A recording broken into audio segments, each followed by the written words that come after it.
I stood in the courtroom and stared at the man who killed my brother. He was wearing a suit, smiling, free. He shook hands with his attorney like they'd just closed a business deal, while my mother sat behind me gripping a tissue until it tore in her fist. The verdict had been read, not guilty. Insufficient evidence, they said. Self-defense, they claimed.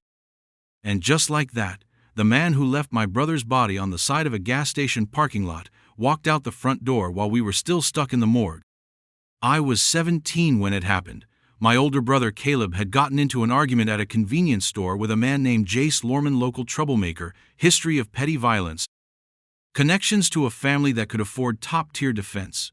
Caleb never made it home. One stab wound, right under the rib cage. The knife punctured his liver. Jace claimed Caleb lunged first. Security footage was grainy. Witnesses disagreed. The trial was quick, too quick. The DA didn't push hard enough. Jace's lawyer spun a story so slick it slipped through the cracks. The jury didn't even look at us when they read the verdict. That day changed everything. I wasn't just grieving, I was angry, furious, and powerless. The law, the very system we're told protects, failed. So I made a promise at Caleb's grave. I will not let this end here. I will learn their game. I will play it better. I will bring him back to court me way. That was the day I decided to become a lawyer. Not for justice, not at first, for vengeance. I didn't go to law school because I loved the law. I went because I hated what it had done to my family. Most students arrived on orientation day dressed for LinkedIn profile pictures and lifelong ambitions. I came in carrying a notebook filled with every detail from Caleb's Casivri motion, transcript, police report, and forensic photo I could legally get my hands on. My goal wasn't just to graduate. It was to understand exactly how the system had failed, why Jace Lorman walked, what loopholes his attorney had slipped through. I wanted to tear down the entire process and rebuild it with barbed wire around the truth. My professors were brilliant and brutal. They asked questions that made students freeze. I didn't. I welcomed the heat. Civil procedure, criminal law, torts, I devoured them. But it wasn't just theory I chased. I volunteered at the district attorney's office in my second year, filing motions during the day, studying depositions at night. I wanted to see the sausage get made. I wanted to know which forms got lost, which rules could be bent, which judges leaned which way. And most of all, I wanted to know how men like Jace Lorman walked free when blood was still drying on the pavement. I kept a separate journal labeled The Jace File. Every entry had two parts: what they did wrong in Caleb's trial and how I'd fix it. One day, a professor gave us a mock case nearly identical to my brother's. 2 men, 1 fight, 1 knife. I rewrote the narrative from the prosecution's point of view, clean, tight, undeniable. I presented it in class. The room went dead silent. Afterward, the professor pulled me aside. "That wasn't just good," he said. "That was personal." I nodded. "It is." Outside the classroom, I started asking questions, dangerous ones. I met with the original prosecutor who handled Caleb's case. He was now in private practice, fat and bored, sipping coffee behind a mahogany desk. I asked him why he didn't push harder.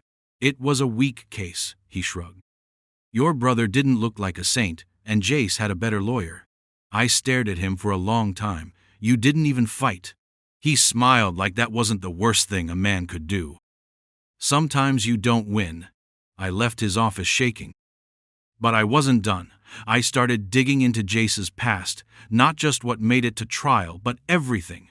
He'd been arrested 6 times before Caleb's death: battery, drunk and disorderly. Threats against a former girlfriend. None of it stuck. Charges dismissed, evidence insufficient, witnesses who suddenly couldn't remember. The same attorney, Victor Mayshad, handled all of it. I researched Mays too. Sleek, highly paid, connected. His father had been a state senator, his uncle, a judge. He knew how to grease the wheels of justice so well the system didn't even notice it was spinning in reverse. I attended every trial Mays was involved in for a year straight. I sat in the back row and took notes. His style was surgical. He smiled at jurors. He planted doubt without saying anything directly. He made his clients look like victims, and their victims look unstable. It was a performance, and I studied it like a script, because someday I'd be on the other side of that courtroom. And I'd have to beat him. By the end of law school, I graduated in the top 5% of my class, but that meant nothing to me. The only grade I cared about was the one that said revenge pending. I passed the bar on the first try. While others were celebrating, I was already preparing my first motion because during my research I discovered something. A sliver, a crack, something missed in the original trial. There had been a witness, a man who lived across the street from the convenience store. He'd called 911 and said, on the record, that Jace had been waiting in the parking lot before the altercation. That Caleb didn't approach Jace, that it looked like Jace was the one lying in wait, but that testimony had never made it into the trial. The man never appeared in court. The report was marked, not reliable, unconfirmed contact. When I tracked him down, he was in a nursing home, still alive, still sharp, and he remembered it all. Yeah, I saw the whole thing, he told me. Your brother didn't do anything but walk to his car. That guy came at him, real fast. I told the cops, but no one followed up. I figured they just didn't care. I asked him if he'd be willing to testify. He looked me dead in the eye and said, I've waited 12 years, let's do it. I filed a motion to reopen the case under wrongful death with newly discovered evidence. It wasn't easy, it wasn't fast, but it got noticed, and it put me directly in the crosshairs of Victor Mays. He filed a motion to dismiss, called it an emotional stunt from a grieving family. I filed a 47-page response, attached the 911 call transcript, the witness statement, and my credentials. 3 months later, the judge ruled. Motion granted. The case may proceed to civil trial. That day, I went to Caleb's grave, knelt down and whispered, I'm not done, but I'm finally at the table. Getting the judge to approve the civil wrongful death case was a victory, but it wasn't the end. It was the first bell in a long, brutal match, and I knew it. I had spent years preparing for this moment, studying the system that once failed my family, and now it was my turn to use it like a scalpel. The civil trial wouldn't send Jace Lorman to prison, but it could bury him in the truth and force him, finally, into accountability. If I could win the wrongful death claim, it would not only destroy him financially, it would etch into public record that Caleb didn't start that fight, that Jace did. That my brother died not because of a tragic accident or some ambiguous mutual altercation, but because a violent man decided to escalate something small into something fatal and got away with it. I filed the wrongful death lawsuit on behalf of my mother and father Caleb's estate. It was a strategic move, legally sound, emotionally devastating. The media caught wind almost instantly. Victim's brother, now attorney, reopens 12-year-old death case. Journalists called me the avenging lawyer, as if this was a comic book story. But this wasn't fiction. It was the bones of my brother in the ground, and the truth still trapped under the weight of the original verdict. Victor Mays responded with fire. He tried to have the case tossed again, claimed the statute of limitations was expired. But civil law gave us an edge: the new witness, the hidden 911 call, and the fact that Jace had lied under oath about being surprised by Caleb. That lie reopened the door. The judge set a trial date 6 months out. Pre-trial hearings began. Discovery opened. And that's when things got nasty. Mays flooded us with motions, delay tactics, objections. He tried to bury us in paperwork. His strategy was clear: overwhelm me, outspend us, stall until I broke. But I'd studied under this very method. I knew how he worked. I matched him filing for filing, motion for motion, with surgical precision. Every time he sent us 200 pages of evidence, I combed through them myself. I didn't sleep. I didn't relax. I didn't date, eat right, or answer friends. This was war, and I had one target: Jace.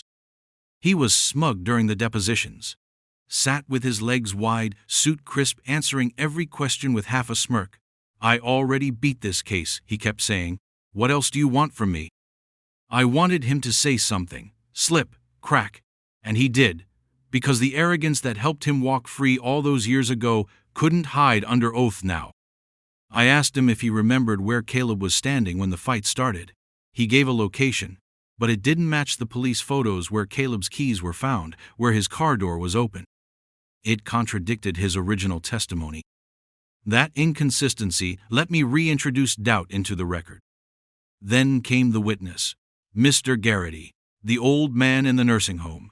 When he took the stand for a pre-trial evidentiary hearing, he didn't falter. I saw that boy walk out of the store, keys in his hand. He didn't even see the guy coming. That man ran at him, and then I saw the knife. Mays tried to discredit him. "You're elderly, Mr. Garrity. Do you wear glasses?"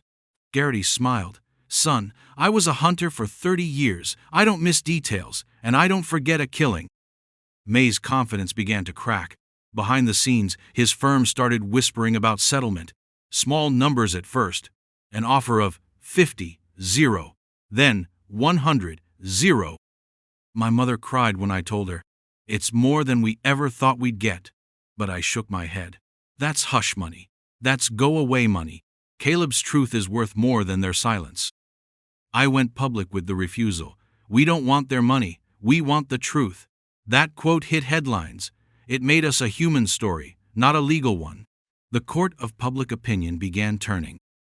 And with that shift came an unexpected surprise. A new witness.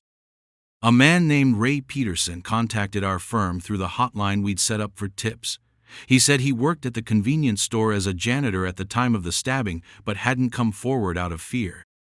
He'd seen the altercation from the alley while taking a smoke break.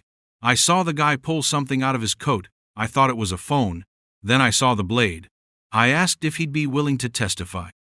He said yes. He also said he had a diary 12 years old, but with an entry that matched the date of Caleb's death. Saw something I shouldn't have. Cops didn't ask. I didn't tell." We verified his employment records, matched his time card to the date. It checked out. I filed to add him as a rebuttal witness. Mays lost it. Filed a motion to suppress. Claimed the witness was unreliable, testimony too old. The judge disagreed. If this man can add clarity to a disputed event, he has the right to be heard. They knew they were losing ground. Trial day approached like a storm. My family was nervous. Reporters circled. I prepped every inch of the courtroom, every exhibit, every slide. My closing argument rehearsed in mirrors. Caleb's photo printed in black and white. Not because I needed it to sway the jury, but because I wanted them to see the face that didn't get a second chance. And then, something I never expected happened. Mays requested a private settlement meeting. Not in court, not through email. In person. I agreed. We met at a neutral office. Just me, him, and Jace. Mays opened with an offer, 500, 0, and a sealed apology letter. Confidential settlement, full NDA. Everyone walks away. I stared at Jace. "Is that what your life's worth now? $500,000 and a lie under signature?" He didn't respond. Then I asked the question that had haunted me for 12 years. "Did you want to kill him?" He blinked. "No." A pause. "But I didn't care if he died." That was enough. I left the room, declined the settlement, marched right back to the courthouse, and filed a motion to compel a full jury trial. Because I didn't want blood money. I wanted the world to know what Jace Lorman really said when no judge was watching. The trial was officially set.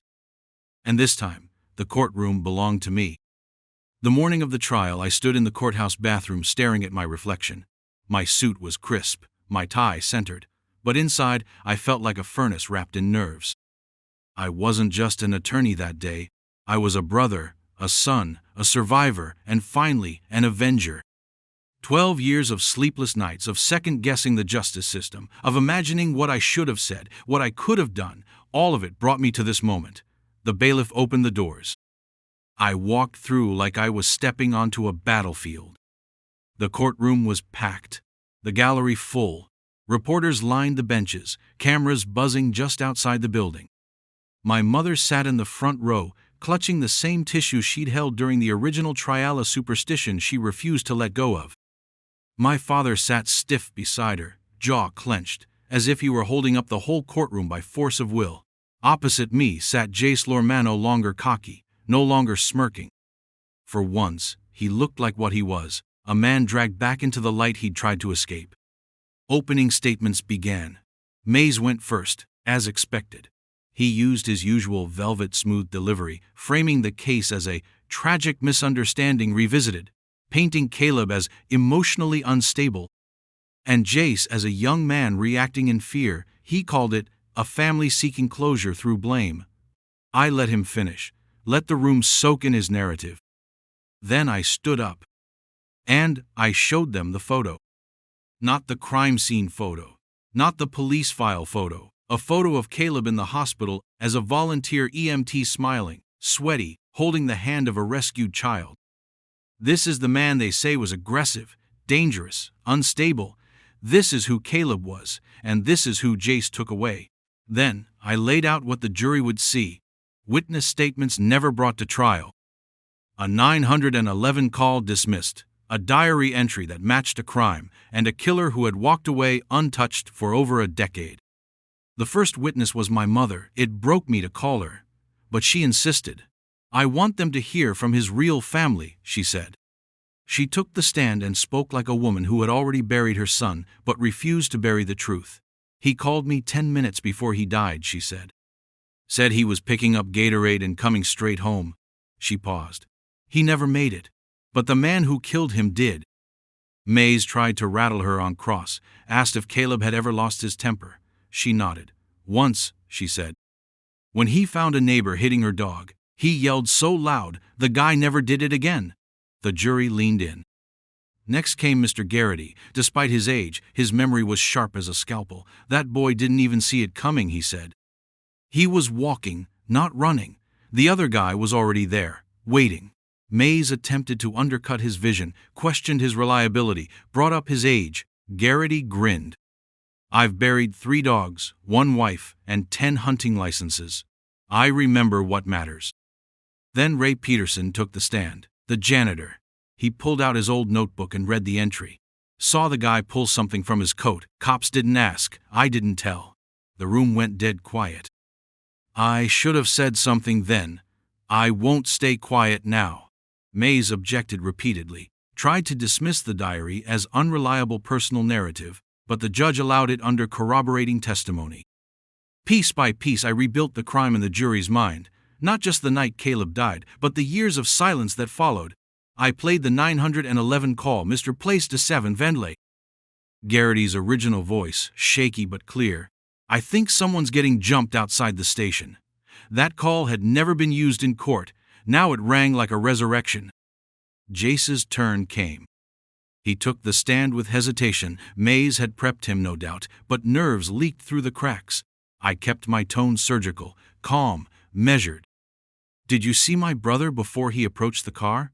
No, Jace said. He surprised me. I showed him the parking lot map. But if you were parked here, and he came from the store here, wouldn't you have seen him walk across this entire section? Jace blinked. I don't know. So you were looking away? I guess. Or maybe, I said, voice rising, you were waiting for him. Objection, sustained. But the jury had heard it. I saw the seed plant itself behind their eyes. Then I played the surveillance footage, not just the infamous clip from the parking lot, but a new version. Enhanced, zoomed, stabilized. Technology that didn't exist 12 years ago. It showed Caleb walking with keys in his hand, Jace stepping out of his car. Then, the motion, the arm, the angle, the knife's glint under the flickering light. I asked Jace. I can't tell. We can. Silence. Closing arguments came. May spun his usual yarn. A tragedy, a family lashing out. I stood, holding the photo again. We're not here because we want vengeance. We're here because we want the truth. And finally, after 12 years, you have the power to give it to us. The jury deliberated for 6 hours, long enough to sweat, short enough to sting. When they returned, my heart felt like it might break through my chest. We find the defendant liable. A single word, but it carried the weight of an entire decade. My mother cried. My father exhaled for the first time in 12 years. Jay sat still, pale. For the first time, he looked afraid. The judge awarded $2.5 million in damages, But it wasn't the money that mattered. It was the ruling. The court had spoken. Caleb didn't die in a fight. He died because someone made a choice. And now that choice had consequences. I returned to his grave that night, sat under the stars and read the verdict out loud. "Your name is cleared, big brother," I said. "And I'm not done, not yet." The moment the verdict was read, the courtroom changed. It didn't erupt in celebration. There was no shouting, no clapping. It was a wave of silence, a long inhale that finally allowed the room to exhale together. Justice, in its legal form, had arrived. But anyone who's lost someone they love knows that justice is not a resurrection, it's a declaration. And declarations don't hug your mom when she's crying, or fill the chair your brother once sat in during dinner. They don't bring warmth to a cold gravestone. That night, we had closure, but the hole in our lives remained. Jace Lorman stood there like a man who'd watched his bulletproof glass finally crack. He didn't protest, he didn't weep. He just stared at me no longer with arrogance, but with something else. Something darker, resentment maybe, or fear. The judgment awarded us $2.5 million in damages, but Mays leaned in immediately, whispering in his ear. I knew what that meant: appeals, loopholes, bankruptcy tactics. They'd never pay in full. They'd drag it out until the check meant nothing. But I didn't care. I hadn't chased money. I'd chased truth, and I'd caught it. What I didn't expect was what came next. 2 weeks after the verdict, I received an envelope with no return address. Inside was a single photograph: Caleb and Jace, from high school, same party, same group of friends. In the photo, Caleb had his arm around a younger Jace, both laughing like brothers. I dropped the photo, my heart twisted. I didn't remember that moment. I didn't even remember them being close. But it explained something. It explained the intensity, the heat, the betrayal. Jace hadn't killed a stranger. He'd killed someone he once admired. Someone who stood for everything he wasn't. I went to my mother with the photo. She stared at it for a long time. "He used to come over," she whispered. "They were friends in middle school, then they drifted." She handed the photo back. Not everything broken starts broken. That photo haunted me. I couldn't throw it away, couldn't burn it. I placed it in a drawer beside Caleb's watch and the case transcript. Part of me wondered if Jace had sent it. A warning?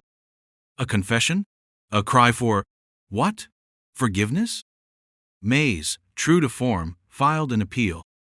He cited judicial bias, claimed we'd manipulated the media, accused our witnesses of being emotionally contaminated. I responded point by point, citing precedent, reinforcing our evidence. The appellate judge declined to hear the case. No basis for reversal. The ruling stood. But justice, like grief, doesn't stay static. It shifts. And 3 months after the trial, Jace was arrested again. This time for assaulting a bartender. The man never changed. Not really. You can polish a weapon, but if you don't dull the edge, it still cuts. The news broke across every channel. Man at center of civil trial arrested again in violent altercation. This time no Mays. He dropped Jace as a client. "He's a liability," he told the press. I can't protect someone who refuses to change. I watched the footage of the arrest. Jace, drunk, aggressive, being restrained. I didn't feel joy, just emptiness. Because all this time, I'd believed that bringing him to court would fix something, that proving the truth would rewrite history, but it didn't. What it did was change me. The story went viral again. Offers came in: interviews, podcasts, documentaries. I declined most, except one. A local school asked me to speak to their senior class about justice. I said yes. I stood in a room filled with teenagers who reminded me of Caleb. I told them the truth. I'm not a lawyer because I love the law. I became one because the law failed, and when the system fails, you can either break with it or rebuild it better. Afterward, a boy came up to me, said his brother had died in a hit and run. No charges were ever filed. "I want to be like you," he said. "Make it right." I looked him in the eye. "Then promise me something. Don't let your pain rot into hate. Use it, shape it, make it build something that lasts longer than anger." I started volunteering with a victim advocacy group, then joined a wrongful convictions review board. My caseload changed from revenge to reform. I started fighting not just for Caleb, but for everyone the system forgot. I found myself again, not as a brother seeking vengeance, but as a man rebuilding justice from the inside out. And one day, I received a letter. From Jace. It was short, typed, no signature, but real. I saw the photo. I remember that night. I think I hated him because he was what I couldn't be. I don't expect forgiveness, but I want you to know I think about it every day. I wish I'd walked away. I folded the letter. I didn't write back. I didn't need to. Because the verdict that mattered wasn't read by a judge. It was whispered by the man who used to believe he got away with it. And no, he knew better. Caleb's death fractured our family, but the fight for justice reshaped who we became. And once that verdict was secured, the world had heard the truth and Jace was forced to face even a fraction of what he'd done, I thought the hard part was over. But grief has layers. Justice isn't the last chapter, it's a beginning. The day after Jace's arrest for assaulting the bartender, I sat in my office surrounded by legal briefs, case notes, and old newspaper clippings and realized something terrifying. I had no idea who I was outside of the fight. For 12 years, my identity had been forged in rage and research. Now that the battle was over, I was staring at the wreckage of myself. Who am I without this war? I didn't know the answer, but I knew where to start looking. The first thing I did was open Caleb's old email account. I still had the password, though I hadn't touched it in years. It was frozen in time birthday reminders, spam, old messages from high school friends. But buried deep in a draft folder was something unexpected, an unfinished college scholarship essay. His words were raw, unpolished, but bursting with that stubborn optimism he always carried. I want to help people when they feel helpless, because no one should die alone, not if I can stop it. I read that line over and over, and something inside me cracked.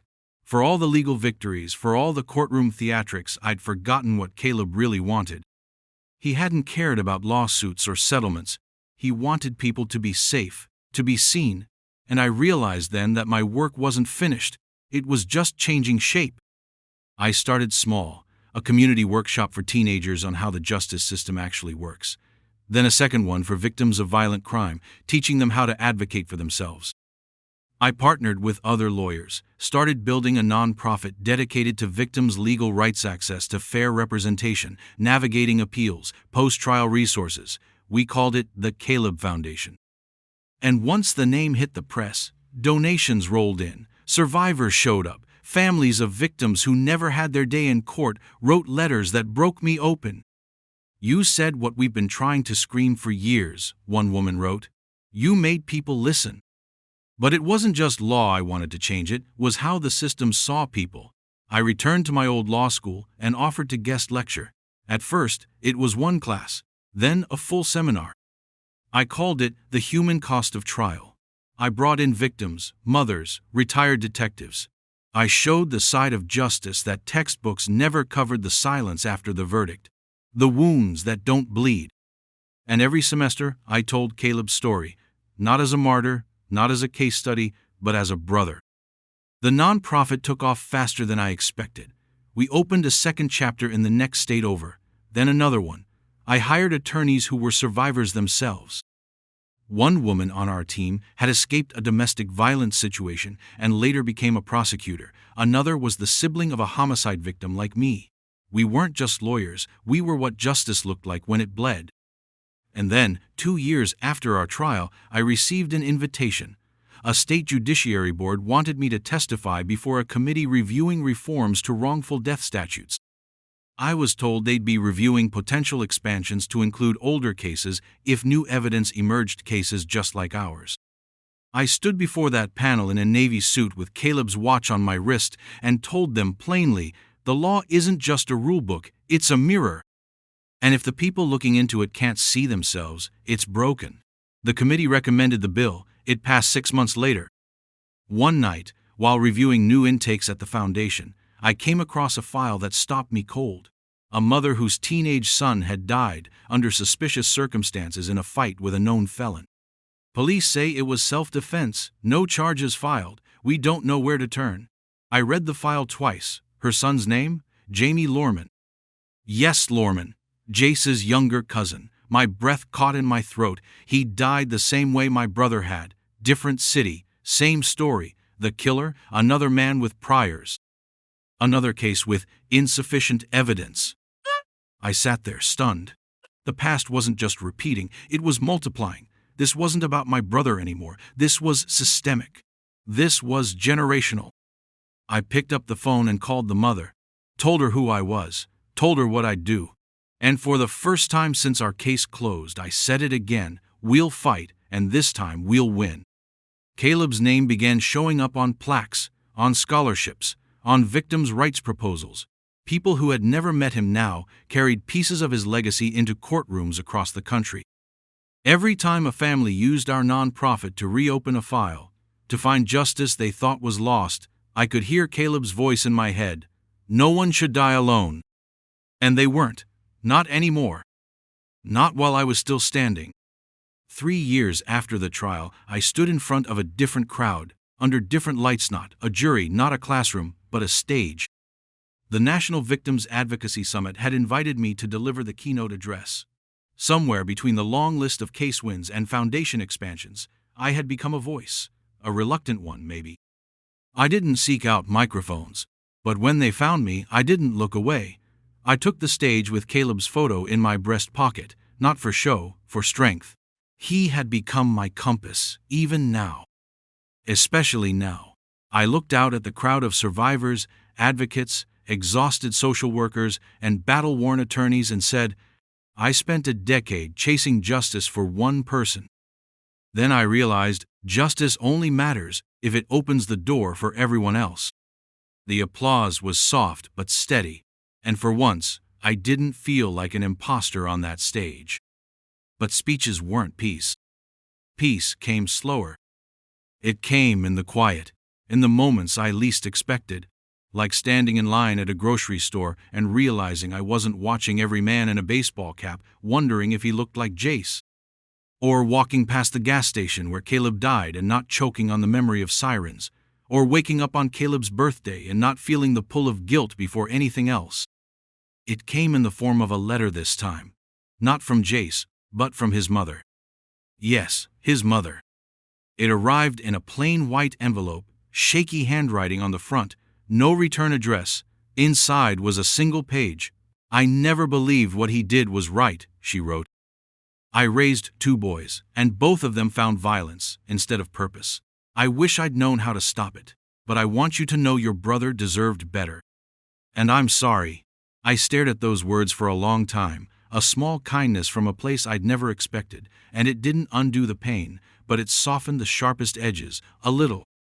Peace came in people too, survivors like me, who I had once seen as clients, but now I saw as mirrors, a man who'd lost his wife to a hit and run and later ran for city council on a reform ticket.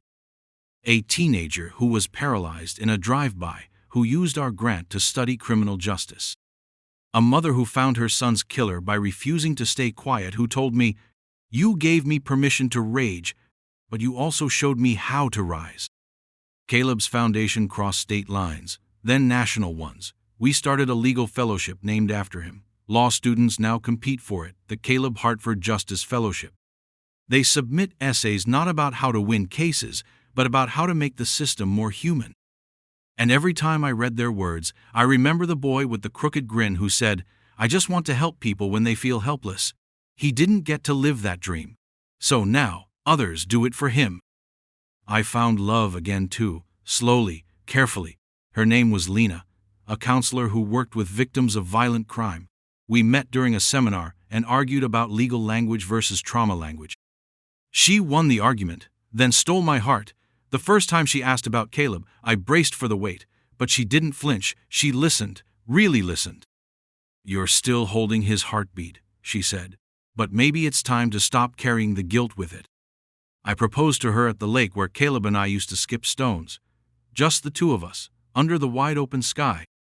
I whispered, "I can't promise peace every day, but I can promise the fight will never break me again." She said yes. Peace came at his grave too. One day, years after the trial, I brought a small bench and installed it beside Caleb's headstone. just a place to sit, to talk, to rest. I carved 3 words into the wood myself. Still with you. It wasn't for him, it was for me. And then one summer afternoon, I got a call from an attorney in another state. "There's a man here," she said. "He says he wants to testify in a wrongful death case, and he said you're the reason he's doing it." His name was Jamie's cousin, Jace's cousin, the same one whose case I'd taken after Caleb's. "You helped his family, you treated them with dignity, and now he wants to speak against someone in his own circle." I sat in my office for an hour after that call, staring out the window, not because I doubted my path, but because I finally saw it all in full, how one act of violence had shattered a life, but how one act of defiance had rebuilt 100 more. And in that moment, I realized peace doesn't come when the fighting ends. Peace comes when you learn how to fight for something bigger than revenge. It's quiet. It doesn't roar. It whispers. And for the first time since I buried my brother, I heard it clearly. Some stories close with a bang, mine didn't. It closed with a breath, a long, slow breath I didn't realize I'd been holding for over a decade. Years of courtrooms, laws, scars, advocacy, and retribution had filled my lungs with weight, and now finally, I let it out. But even when justice is won, even when your heart finds its rhythm again, there's something that never quite leaves you: the verdict, the real verdict. Not the one stamped by a judge or announced by a jury. The one you write yourself, in quiet moments, in years that stretch out like ghost hands, still asking, was it enough? I asked myself that often. It happened the first time I walked past a gas station at night and didn't flinch. It happened when a former client, now a public defender, called to say she'd won a wrongful conviction reversal because of the template I taught her. It happened when I stood at the altar and Caleb's name was spoken not as a tragedy, but as a light we'd all carried here.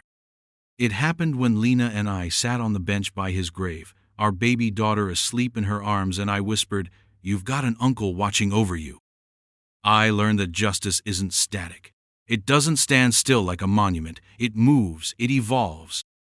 And sometimes it looks less like a courtroom victory and more like showing up for someone who thought no one ever would. Years after our trial, I was invited to a restorative justice symposium in D.C. They asked me to sit on a panel with victims and ex-offenders, men and women who'd served time and were now advocates. One of them was a man named Darren, who had served 20 years for a homicide he didn't deny. "I can't undo what I did," he said, "but I can keep someone else from doing it too." We spoke afterward. He told me something I'll never forget. "Sometimes," he said, "the ones left behind become the ones who light the path." I carried those words into everything, into my work, into our nonprofit's third expansion, into the legislation we co-wrote that was passed in 3 states, streamlining victim compensation access and expanding eligibility for re-investigation requests, into the speech I gave at Caleb's old high school, where a banner now hangs in his name, into the courtroom where I defended a young man falsely accused of assault, a case I won because I had seen what injustice looked like up close. Eventually, I met someone else connected to Jace, a cousin. He approached me after a talk, nervous, young. "I just wanted you to know, not all of us are like him," he said. "Some of us wanted to speak up, we just didn't know how." I shook his hand. "Then speak now, and keep speaking." He started volunteering at a youth center 2 months later. Sometimes, I still get emails from people who read Caleb's story. "You don't know me," they begin, "but your brother's life changed mine." One woman started a trauma-informed legal aid clinic in his honor. A teacher created a justice-themed curriculum. A young man I helped get a GED after his brother's death now mentors teens in foster care. Every one of them, a ripple from the stone we never meant to throw but had no choice but to hurl once the world stopped listening. I still have that photograph of Caleb and Jace. It sits in a drawer. I don't look at it often, but I've stopped fearing it. I've stopped letting it define the edges of my rage. Because while that picture captured a Leah friendship that ended in betrayal, it also reminds me that the truth doesn't need permission to survive. It just needs someone stubborn enough to drag it into the light. The last time I stood at Caleb's grave alone, I didn't speak. I didn't need to. I just sat on the bench, closed my eyes, and listened. to the wind, to the stillness, to the peace I'd built brick by brick out of heartbreak. And in my chest, I could feel it again. Not the anger, not the pain, just the echo of the verdict that still reverberated through every life we'd touched. Not guilty, not forgotten, not done. Because Caleb lives in the cases we win, in the students we teach, in the families we fight for, in the daughter I now carry, in every word she'll someday ask about the uncle she never met. And in the promise I made all those years ago, kneeling at a grave with nothing but fury in my heart. I will not let this end here. It didn't. It never will.